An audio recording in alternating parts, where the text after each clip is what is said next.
Hey, Twitch viewers and people watching on YouTube, welcome to the Daily Dose of Donkey with Ginger. Unfortunately, today we cannot be joined with Gingy as there are some circumstances preventing him from being with us. But we have an awesome co-host in Zoidy here. He's going to take over and he's going to lead us on his view of what happened this week in football. So, Zoidy, go ahead, tell me what you thought. Well, it's good to be here, Donkey. It's first and foremost, I'd like to wish Gingy a speedy recovery. I hear he's sick. Hopefully, it's not the COVID. Well, now what was the question, Donkey? What I thought about this week? Week, I, week I, I one enjoyed it. takes away. I enjoyed it. The Steelers win. That's the Or most week important one, thing to me. And it's week 3, I think, Donkey. Yeah, I know. Good flub there. Well, this podcast has started off well. I enjoyed it. I pretty much watched the Steeler game and watched some of the other ones through Red Zone and that. So, your take on Atlanta blowing a 16-point lead in the fourth quarter, becoming the first team to ever blow multiple double-digit leads in the fourth quarter in the same season, and they managed to do it in back-to-back weeks. I believe it was the first team ever. It's the first team in a long time, let's put it that way. Yeah, that seems to be in their DNA now, doesn't it, Donkey? Ever since that Super Bowl against New England, they seem to not be able to hold a lead. Well, I tell you what, if I was an Atlanta fan, I'd feel terrible. I don't know if I could be a fan of that team. I mean, to me, it's almost harder to be an Atlanta fan right now than it is to be a Cleveland fan. Which, by the way, believe it or not, the Cleveland Browns over 500 for the first time since 2014. Congratulations, Cleveland. You know what Is it that feels true, like to have a Donkey? winning This is the record. first time in about 6 years they've been over 500. There was no It's other true. point Since where December in they haven't won an opener. 2014. They haven't done anything. They've been 500 or less since then. Yes, they're That blows my a mind. You think they would at very least win an opener stellar or something football like team. that? Yeah.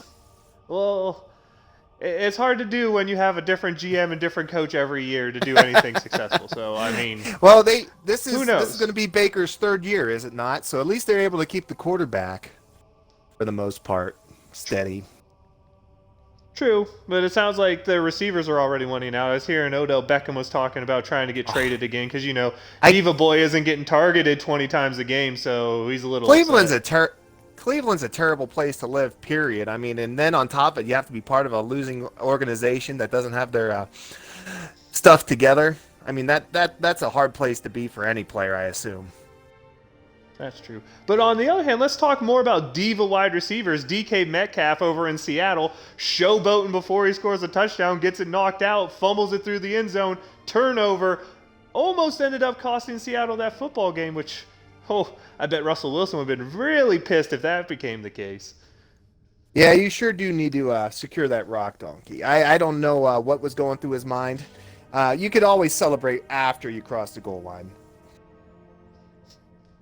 Hey, at least he was trying to celebrate. We also have Philadelphia out there and Doug Peterson admitting, I wasn't trying to win the football game. I was playing for a tie. I mean, really? What? Do you Well, not that realize your team hasn't played good since you traded Nick Foles and all of a sudden you're going to play for a tie? I believe it was a false start penalty at the end of that game. Forced them out of field goal range. Is that not right? And so they decided to punt instead of go for it or try the 60-yard field goal or whatever it was. That sounds right. I remember there was a penalty or something. Yeah, they were negative lining up happened for to the get him out game-winning of field goal, I range. believe. Yeah. But I mean, still, you can't. You're playing for a tie against a team in the AFC. So what are you essentially saying, that we're gonna take this loss, but make this loss into just we own the tiebreakers now? I assume a tie is better than a loss, but being a Steeler fan, I know a tie's not as good as one. Last year we tied. Was it last year or the year before we tied with the Browns and it ended up costing us a playoff berth? I think it was last year, but it might have been the year before. That was 2 years ago. I'll go ahead and start the game up. We're gonna play some Infection today on Halo 5, since apparently I forgot to right. start the game when we started the stream. But so everybody who stuck through the boring part, welcome to the gaming part, and we'll go ahead and transfer now into Steelers talk. First and foremost, thank God the turnover streak ended. We finally held on to the rock for a whole football game. Yeah, it was what, 25 straight games, Donkey? Is that right? The longest It current was streak? it was over a season, and that's just Yeah, ridiculous. I So, think it was almost 2 seasons. A season and a half there, well, 25. we have something going on like 5 or 6 seasons with our sack streak. It's up to what, 60 games now in a row with Oh, a you sack? gotta love that pass rush, Donkey. It's as good as I've ever witnessed, and I've been watching football since the early '90s. It was like the game of records and streaks as Big Ben became your all-time Steeler. Yeah, breaking Webster's record is that, I think, Right, correct? 220. He's up to Yeah, 221 now. That is that's correct. pretty impressive So, I for mean, a quarterback to do. I mean, it just shows the longevity of the man. shout out to Big Ben. I mean, you've won 2 Super Bowls here. You've played a lot of games here. We'd like to see another Super Bowl. But hey, worst comes to worst, 2-time Super Bowl champ, all-time Steeler. Can't be mad at that. Yeah.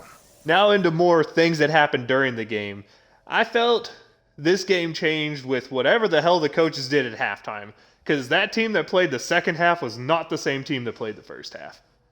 I gotta admit to you, Donkey, I slept through the first half, so I did not see any of it. But right when I turned on at halftime, I was impressed with what I saw. All I have to tell you is this is how the half ended. Like a 42-second touchdown drive for Houston. That's all you need to know. That was the first half summed up. I mean, the offense played okay, but the defense was dazed and confused. Obviously. It's like they forgot the start time of the football game. Was there good pass rush? What was it? Mostly coverage problems? Coverage was terrible. There's blown coverages all over the place. Pass rush was okay. Probably could have been a little better.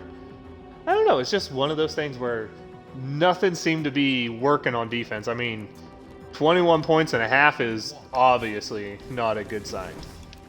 Oh Yeah. man, you don't get a pistol plant infection anymore? Stuck with the shotties. Here, zombie. And anyway, yeah. And how about one of the things I really took notice of was Mike Tomlin using game situations to instill confidence in his players. I mean, he's been known to do things like that, but late game situation, the week after Benny Snell almost fumbled the game away, who's getting the carries to run out the clock other than Benny Snell Jr. himself? Yeah, you gotta love that hard-nosed football style of Benny Snell. He's really come around this season. He did, but what I'm saying is what you should take on Tomlin there, giving Benny Snell those carries after the week after he almost That's lost the gutsy. game.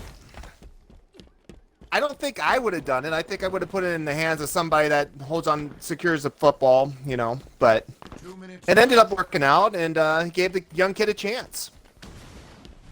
He did. And that offense, I thought, looked pretty good last week. The running game absolutely looked good. Getting to Castro back, watching those guards pull on run plays, watching Vance McDonald come down with the wham blocks all day, opening holes for James Conner, opening holes for Anthony McFarland. I mean, that looked like a classic Steelers game. It really did. The early 2000s. And they really could have put a hurting on Houston if Ben could have just, got his long ball tuned in a little bit better. Oh, the passing games. It was okay. I mean, no turnovers, that's a big thing for me. But missing wide open receivers is devastating. Perfect time to say that. I got whacked. I have my game sound way too loud, Donkey. I'm just hiding in the corner right now and trying to change it. Very well. Yeah, so anyway, do you want to get into the passing game of Ben? We can go ahead and do that. I mean, was it Ebron he missed in the first or second drive that was wide open? That would have been a big play. Yeah. I feel like saw he missed frickin' Claypool at least once. Yeah, I think that was the second half. He overthrew Claypool deep, and he looked like he was wide open. But I have to admit, seeing James Washington make contested catches for Ben is such a good thing. Seeing a receiver not afraid to just take a whack to catch that football, hold on to it These young strong. receivers really do seem to be developing fairly well. I mean, they're coming along, and it's encouraging to watch them grow. That it is. To me, the scarier thing was, and we talked about this earlier this week, was that Ben's short passes look more accurate than his deep passes. And we all know Ben's not an accurate short passer, so if that's the case, uh-oh. Well, the man has a brand new arm. I guess we should give him a little bit of time to get used to it. That's true. I mean, it is only what, his third game back. Yeah, Fifth, and he gets better fourth or as the fifth year game goes. in 2 years. Yeah, he usually he's a slow starter in general. In the games, he usually is better in the fourth quarter than in the first. And at the end of the year, he's usually a better quarterback than when he starts. Then I have to get to, why can the Steelers not score on a scripted drive? You know, first series the first half, first series the second half. Never score touchdowns. What the hell is up with that? I think it should be time to be done with the scripted drives. They failed on their last 21 starts? Games without an opening drive touchdown. Oh, that was terrible. Most in the NFL. And with I get it, last year we can call an anomaly, but still, that's at least 7 starts with Ben Roethlisberger under there without an opening drive touchdown. Yeah, that's unacceptable. They need to change what they're doing. Did you see anything? Like, I feel like it's just everyone knows what we're going to do. It's going to be a run, screen pass. Ben's I feel better like when that's he's every improvising, opening drive. in my opinion. I don't think he's a great scripted quarterback. I think when you take Ben's ability to be Ben out of the equation, he's just much less effective. That's true. Ben being Ben is what made Super Bowls. Let's be honest here. Those throws are like Santonio Holmes or any of those drives, man. It's just Ben being Ben. Or Ben making a tackle and Bettis felt almost a football. But so we get into that. We get the confidence going. We get James Conner looking absolutely great this week. Yeah, Connor's Anthony back, McFarland buddy. finally getting to touch the football, and he's every bit the explosive running back he was Gotta be told encouraged to by be, that. touted to be. Yes, sir. But I get in there, and I see one thing that confuses me. It's a 3rd and 1. James Conner's running good. Benny Snell's clearly our short yardage back. Who gets the carry on the 3rd and 1? Jalen Samuels. Like, well, huh? Randy Fechner a little bit confused on his running back setup here, or what's going on with that? I think they were trying to fake the pass, and it just didn't work out that way, Donkey. I don't understand why you'd have Samuel carry the rock when you got such hard runners like Connors and oh, no. Benny Snell. Snell, yes. Zoidy got you. Oh, no, I'm dead. No, I did not get him, dude. No, I got you, dude. I shotgunned you in the face. Oh, that was you? Yeah, it was. Get on. Get wrecked, noob. But I have to give a special shout out before we stop talking about the offense to Chuck Okorafor. I mean, thrown into that lineup, you're going against J.J. Watt. Whether or not this is the same J.J. Watt that was almost all-star J.J. Watt is a different story. But still, just going out there, having that name against you, and just absolutely playing your game, man. Just dominating. Owning his position in the game. And against a guy like with the pedigree of J.J. Watt, you got to take your hat off to the kid. He's really come around, and he's earned that starting role, I believe. It's good to have such reliable backups here on this team and on this offensive line. I mean, every time they get an injury, it seems like a new guy just steps up and takes over the position. It definitely does. And I was super happy to see Ben throwing the ball to the tight ends. I mean, Eric Ebron's going to be the magic nightmare the whole season, and Eric Ebron needs to be the one getting that football because no one can cover him. I'd love to see a little more out of Vance, but let's be honest, Vance has kind of turned into their blocking tight end, and man, is he good at pulling those wham blocks. So yeah, he ran somebody Ebron over last week, and it just dropped my jaw. I thought it was a pulling guard, but it was Vance McDonald just running this defensive lineman right over, pancaking him. Yeah, getting those two going was a really nice thing. The special teams were pretty good, but I'm not going to lie, through 3 weeks, Dustin Colquitt looks like Jordan Berry. Like, why did we get rid of Jordan Berry to sign Jordan Berry? That's a good question. They've been having trouble finding a permanent punter for a long time now. Oh, that's rude, Zoidy. Yeah, that's for sure. But I mean, But if that's our biggest and problem on special teams, I'll take it. I mean, they really seem to be uh, coming around. They have a couple explosive DJ kids. over there, Johnson fumbling the football is kind of a problem. What's that Deontay, one kid's man. name? McLeod, is that right? Oh, Ray yeah. is a stud. He is fast. He is explosive. And honestly, I'd rather have him returning punts than Johnson because Johnson just seems to be a little confused out there right now returning Johnson punts. goes sideways. Fair catching the ball at the 4-yard yeah. line with no one around you. It's Like, a little iffy I when don't he's know out what there, you're Donkey. doing. A little iffy. He's got the fumbles. He's got that going. I mean, at least Boswell seems to be away from that little Yeah, cross Bozzy's post back. dink he got at the beginning of the year. A couple years ago, I thought we might have seen the end of Boswell, but now he seems to be back solid. I believe he's the most accurate kicker in the league last year, at least as far as the AFC goes. Yeah,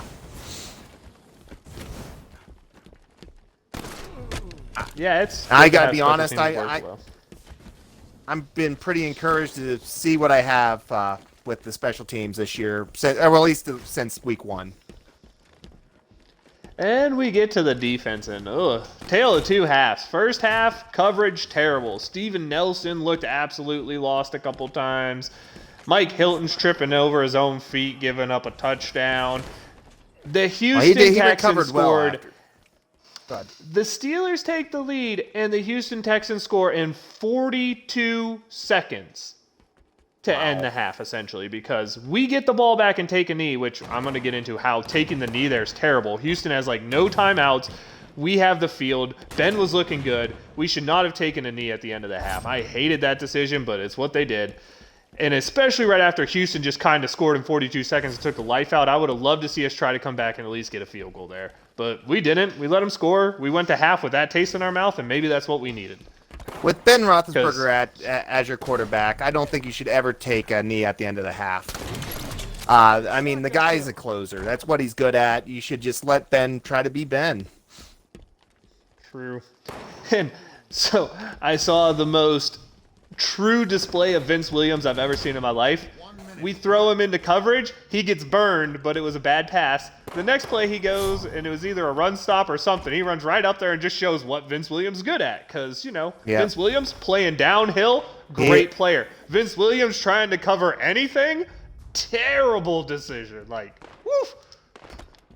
It's hard to find those coverage linebackers, those Donkey. I think that's why they have him do it so often. And he's really good at shoring up that center of the field, shutting down the run, and wow.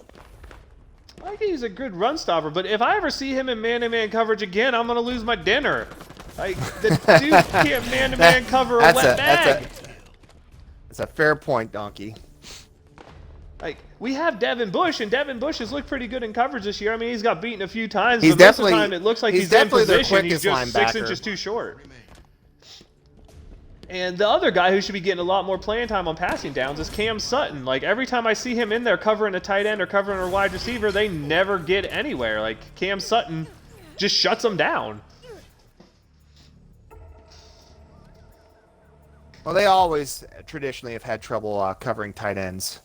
And Vince Williams is a good reason for that, to be honest. The guy's strong suit is in the run game. Stuff in the run. Yes, true. But it's kind of hard when we have, like, we go in a nickel package with Vince Williams and Mike Hilton, and I have nothing against Mike Hilton, but Mike Hilton struggles covering good slot receivers. Mike Hilton is another player like Vince Williams who's a good downhill player, a great blitzer, great run stopper, he's a great pass all rusher. that stuff. But we put him on the he's field at the same time in coverage, but you can't ask him to do a then- lot.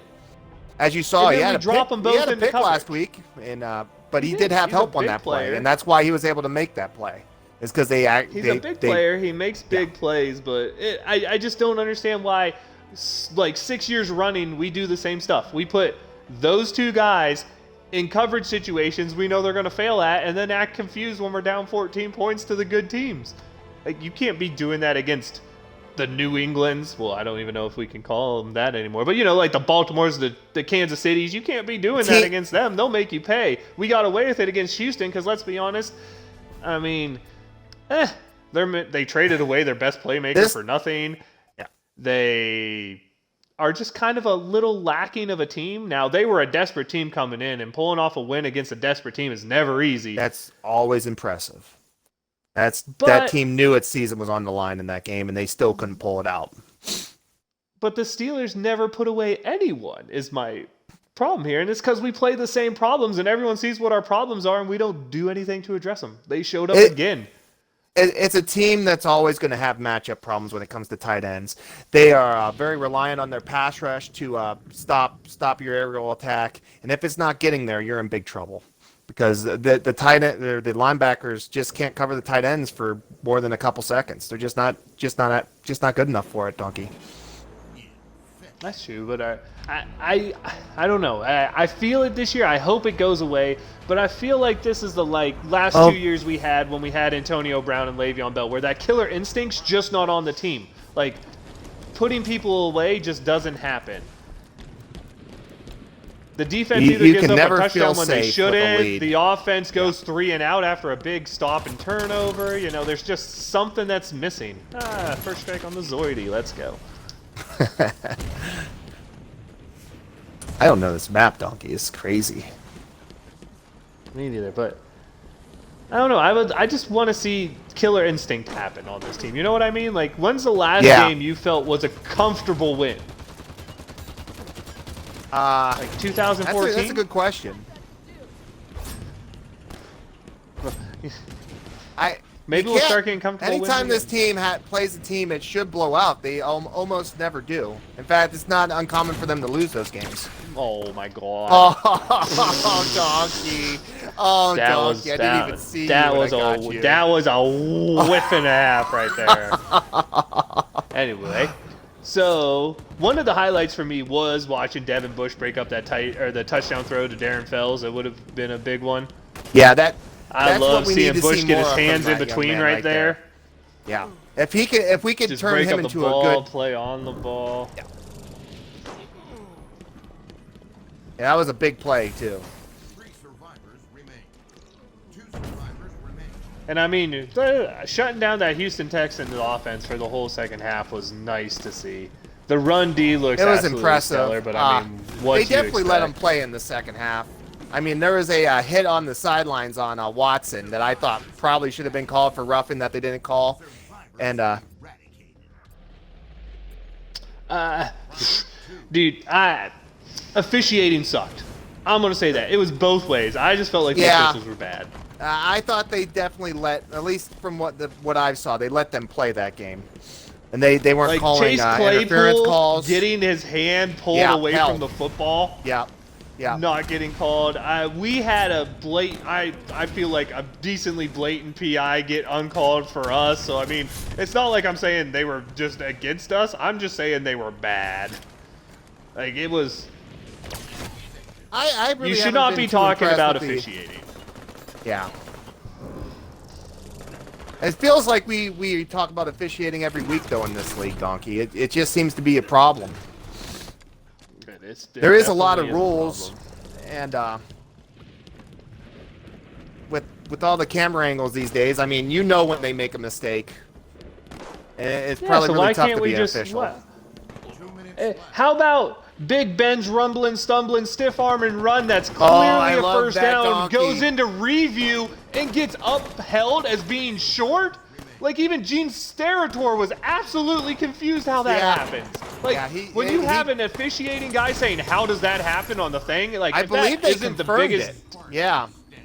No, they said stands. It was a stand. It wasn't a stand? Okay, it wasn't confirmed. It was a blatantly obvious overturn.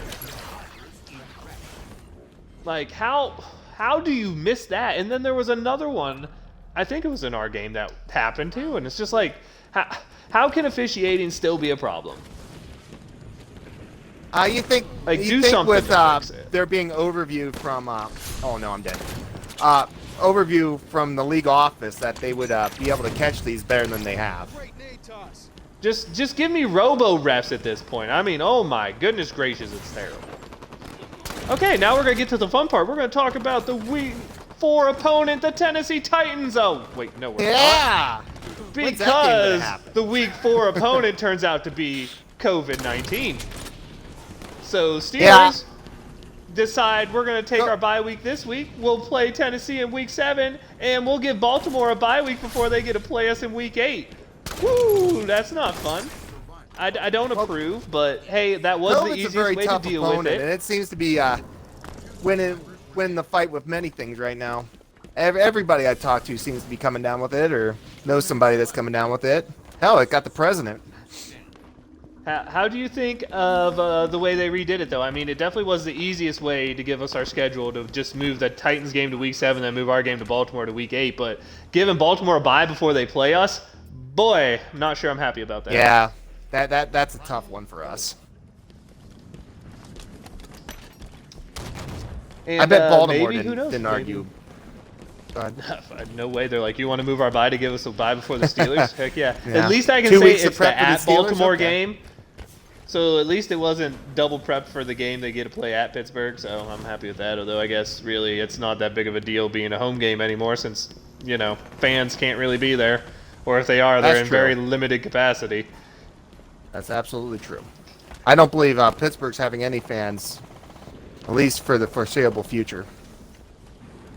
Especially if COVID's seeming to make a comeback this fall. I am so looking forward to this week, though, watching New England play without Cam Newton if they're forced to play on Monday or Tuesday. Should be interesting, I'm Donkey. curious to see what that team looks like without Cam. It should be interesting. Put Belichick really on the spot here with his quarterback Who's magic. their quarterback this week? Is it going to be Brian Hoyer? Is that who it is? I have no idea who their backup is, I'm going to be honest with you. Oh,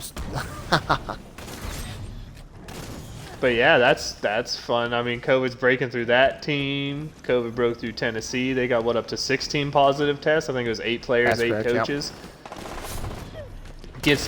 Leads to our game being the postponed game, so we get no opponent, so we get to look forward to some other matchups this week, I guess. I don't know who I'm really looking forward to watching, since that was the game I wanted to. I guess watching Cleveland Dallas might be Who's fun. the division playing this week, Donkey?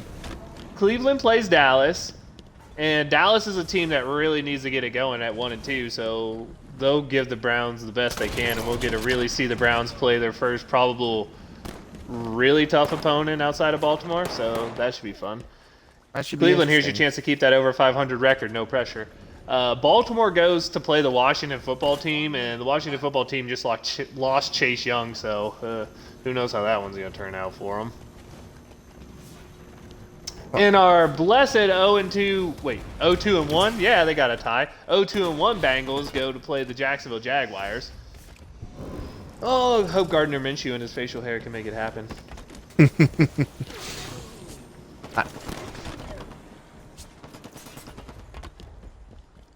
No thoughts, Zoidy?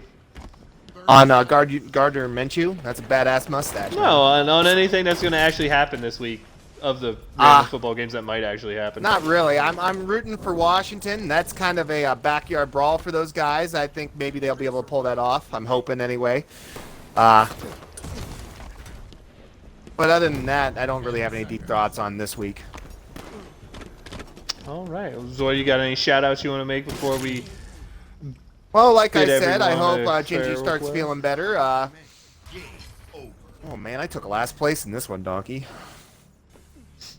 Good job. Yeah, that's terrible. And I hope you guys can get back to a regular schedule just like the Steelers next week. Well, we thank Zoidy for filling in last minute. He had about, 10 minutes to prep himself for this episode, so we thank him for that. If it sounded a little off, well, we haven't had this kind of banter in a while, and he tried to keep it PG for everybody, which anyone who knows Zoidy, keeping it PG is not easy. That's very tough for me. We give him some kudos out for that. Thank everybody for tuning in to your Daily Dose Donkey with Gingy. You can catch us on our socials at any time. Send us a message. You have any questions you want to know, hit us up, let us know. We'll try our best to fix it out, or give you the best answer, not fix it out. And we'll see you next week. Same bad place, same bad time. Hopefully we have Gingy back. And thank everybody for tuning in. Have a wonderful night. Later. Twitch audience, and a wonderful morning to the YouTubers who watch this before football. Later.